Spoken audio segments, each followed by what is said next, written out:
All right, welcome back. And today we are going to spend some time reviewing the concepts we've already learned this week and a little bit of review of what we did before break, too. So, if you look here, hopefully you got these all written down. But once again, we've got our three formulas. This first one here is our slope-intercept form because there's m, which is the slope, and b is our y-intercept.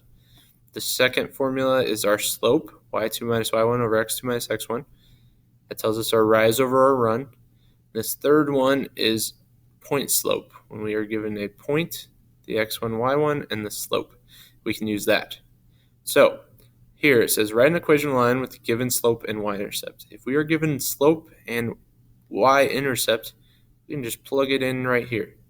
So it tells us the m and the b on number one. So we're going to have y equals, let me use a different color that stands out a little better.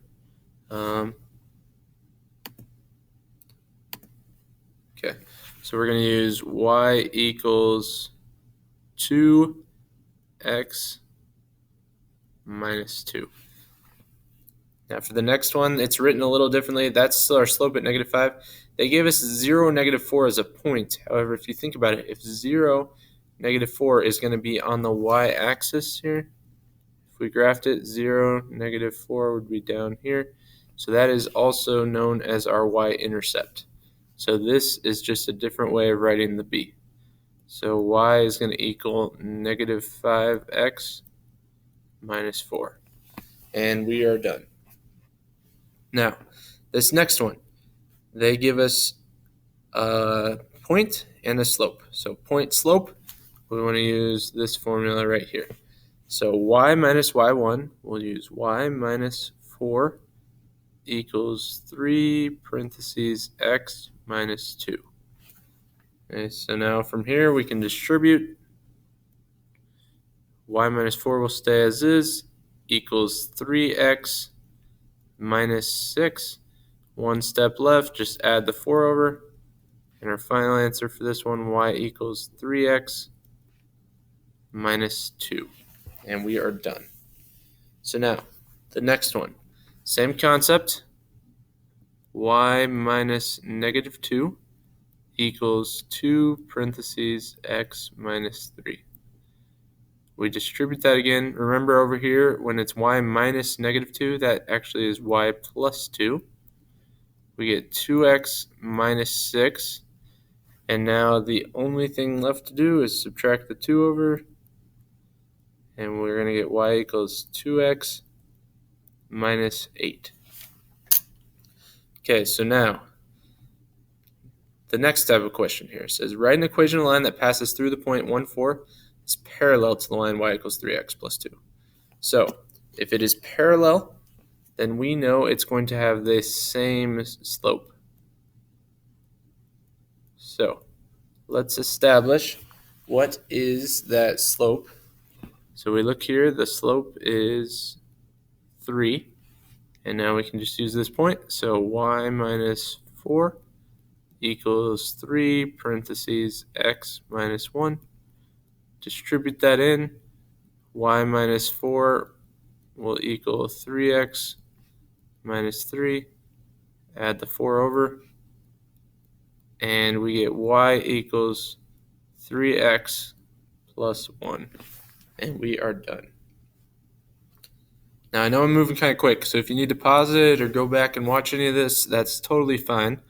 But this next one, part of why I'm moving so quick is all this is a review from earlier this week. But this next one here says write an equation line that passes through the point 2, 3. So here's our point. It's perpendicular. Remember, parallel lines are the same slope. Perpendicular, we talked about yesterday, is when we find our opposite reciprocals. Okay, so the slope is going to be the opposite reciprocal of this. All right, so now the original line here had a slope of 1/2.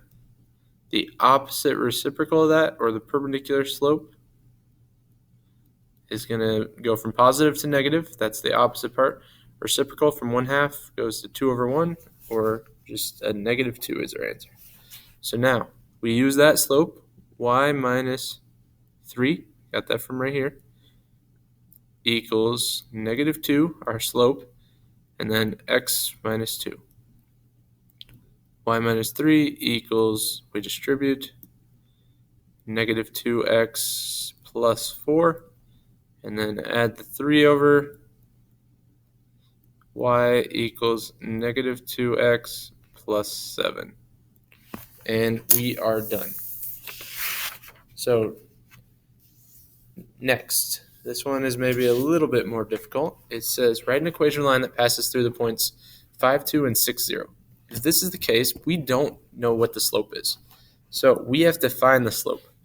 Remember our formula for slope, as we already looked at today, y2 minus y1 all over x2 minus x1. So it does not matter which one we use as y2 and which one we use as y1. The key is that we are consistent. So if I put this 0 first, then I have to put the 6 first on the bottom. If I put the 2 first, I have to put the 5 first on the bottom. They have to stay lined up with their partner. So I'm going to do 0 minus 2 on top all over 6 minus 5 on the bottom. 0 minus 2 is -2. All over 6 minus 5 would give us 1. Now just to real quick over here show you, if you had done it the other way, you would have done 2 minus 0 over 5 minus 6. That would have given you 2 over -1, which is the same exact thing. So it doesn't matter which way you do it, but our slope is -2, and we need it to go through these points, so we can choose either one. Now, I strongly recommend you choose, anytime there's a 0, use that one. It'll make it easier on you. Make your life easier, okay? So y minus 0 equals -2 parentheses x minus 6. Y minus 0 is just y. Y equals, distribute that in, -2x plus 12. And we are done. And once again, if you had chose to use the 5, 2, it would have worked out. When you move stuff around, you would have got the same answer. It would have just taken maybe an extra step. Okay, so this section, it's a little bit of review from what we did before break. So angle 1 and angle blank are corresponding angles. Angle 1 right here, corresponding, do you see how it's kind of up to the right? So from the intersection up to the right, that's going to be angle 5. Now our next one, angle 3 and angle what are alternate interior angles. 3 is on the inside. Alternate would be angle 8. So now 2 and what are alternate exterior angles. 2 is here. 7 would be our answer. Okay, this next one, angle 4 and what are consecutive interior. Remember, another word for consecutive is same side interior. So consecutive or same side interior, that's going to be 8 again. Okay, now next, still using angle 4, but angle 4 and what are vertical angles? Vertical are across the x, so up here, angle 1. And then our final one here, it says angle 4 and blank are our linear pair. There's actually 2 answers. It could be 4 and 2, or it could be 4 and 3. So I would accept 2 or 3 is correct on that. Linear pairs beside each other, they're adjacent, they're also supplementary, meaning they add to 180. So the final question I want to take a quick look at here, we did one like this yesterday in class. I think we did 2 of them. It says draw a line that is parallel to the given line, draw a dotted line that is perpendicular to the given line. So first thing we need to do is find our original slope. So the original slope of this is, if we go here, up, rise is up 1, 2, 3, run is over 1. So 3 over 1, or a slope of 3. That means a parallel slope. The slope of the parallel line will be exactly the same. It will be 3. So all I have to do now is choose any point on this graph and then go up 1, 2, 3 over 1, or down 1, 2, 3 over 1, down 1, 2, 3 over 1. And I draw my line in,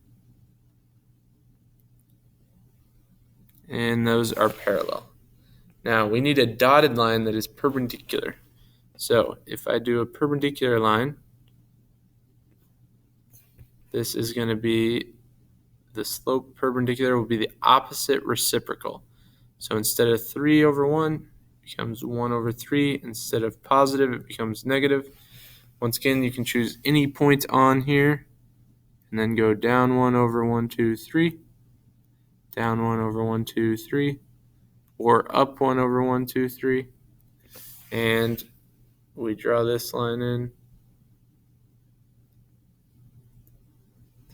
And it's kind of maybe hard to see because it's the angle, but these are pretty close to right angles. I added a little human error. You can see it wobbles, but overall it is pretty close. 4 right angles form because they are perpendicular. And we know that's the case because these slopes are opposite reciprocals. So if you have any questions, please let me know. Keep working, keep getting the Delta Math done if you weren't done with that. There is a small It's Learning assignment today. Hopefully it won't take you that long. But once again, let me know if you need any help. Have a great day.